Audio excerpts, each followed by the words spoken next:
Hey guys, trying to solve my issue of the shift servo on the Vaterra twin hammers. I had immediately taken out the original mini servo and installed the stock steering servo into the shifting position. I am using my Futaba 4PK with this, so setting endpoints more precisely is not an issue.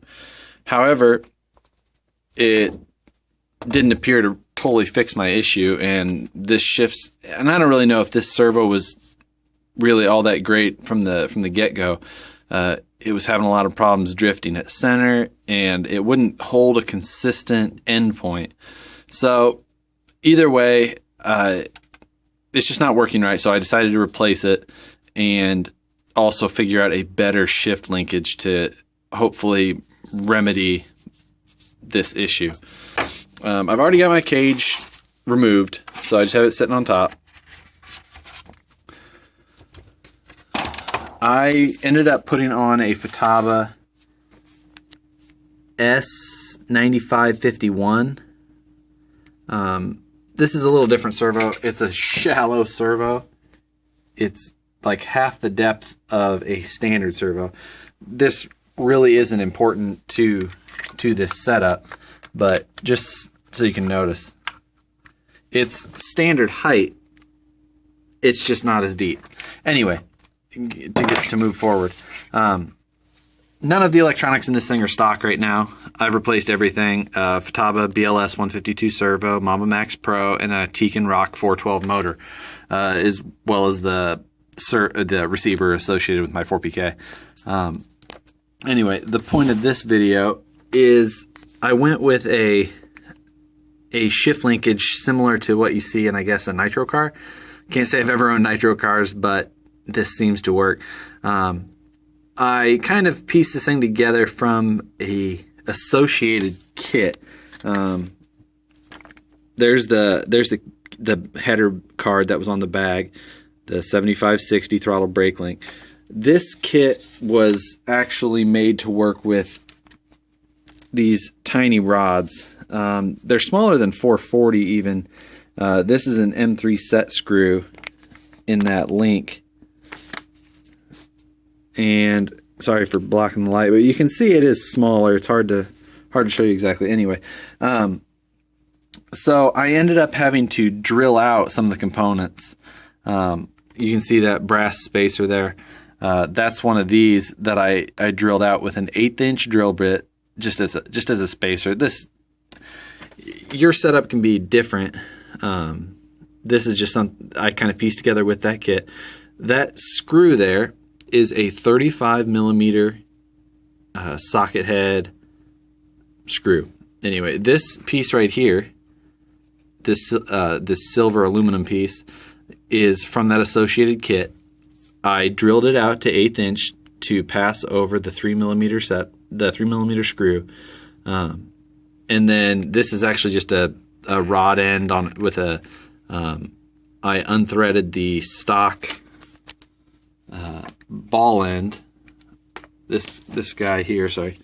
I unthreaded that, and then just put this rod end on and installed a 12mm long 3mm threaded screw to hold it in place. So now my truck is shifting perfectly without any servo buzz at rest, or very minimal. I won't say none, because you can get a little bit, especially when it's not running. So anyway,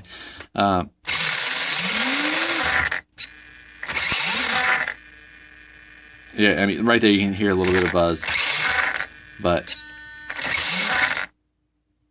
that's high gear there. But so almost no servo noise, which is I was going for none. Very little's close enough for me.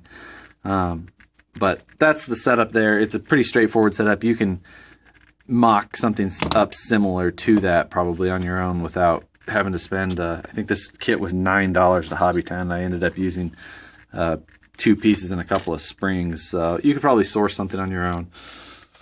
I'm going to unplug I'll just leave that.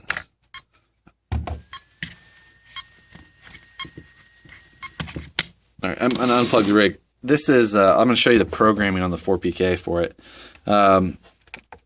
I've got it set up on the PS2 switch right here. It's a push button, high-low gear. The bar graphs don't move very far because I have my EPAs set fairly low. To set this up, first you'll need to go to, if you're starting with a clean model, which I can just do quickly for you. So this is what a new clean model would look like. You go to Menu T for menu type. You'll want to set that to the level 3. Go down, push the plus and minus at the same time. That'll set it to level 3. That gives you all the options in here. Then you would want to go to switch. PS2 is what I want to use, which is down here. PS1 is underneath the wheel up here. PS3 is on top. Anyway, PS2, you can do this with the other ones if you'd like. Set it to, I've got it plugged into the 3rd channel, and then turn that to alternate. So that would give you a 2-position switch for high-low gear. Then what you would want to do is go to your EPAs, EPA down to channel 3, and turn this way down to start. Just start down at 10 or 20, something low like that. It all depends on your setup, your length of your servo horn, etc. Do that on both sides. And then from there, get your truck up in the air, wheels off the ground, and start shifting it with a small amount of throttle, and then adjust your EPAs up until it clicks into gear. And make sure that it's not just riding right on the ragged edge of the gears. So give it a little extra, but make sure to try and minimize the buzzing of the servo as much as you can. Just for an example, I'll go back to my previous, and I'll show you my EPAs ended up very low, 41 one way and 19 the other.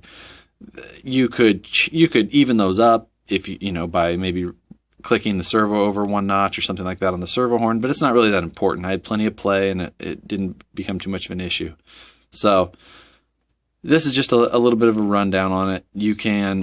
Your setup can be different. It's just a good setup in principle.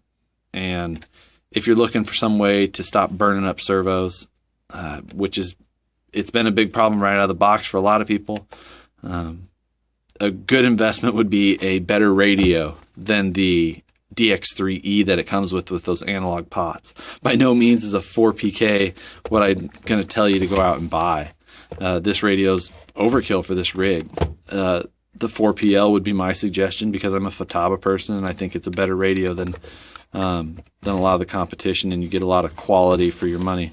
But I'm a Futaba guy. I'm a Futaba driver, so take that with a grain of salt. But if you do have any Futaba questions, I'm happy to help. So if you have any 4PK or 4PL questions, I have threads on rccrawler.com in the electronics section. You can look for the 4PK or 4PL help tips and tricks. I'm usually pretty quick to answer questions. If you have setup questions or setup issues or just trying to track down a problem. So let me know. I'll try and stay up with comments if they get posted on this video, but I'm not as quick to respond as I am on the forum, RC Crawler. So hopefully that helps somebody. Anyway, thanks guys, and let me know if you need any help.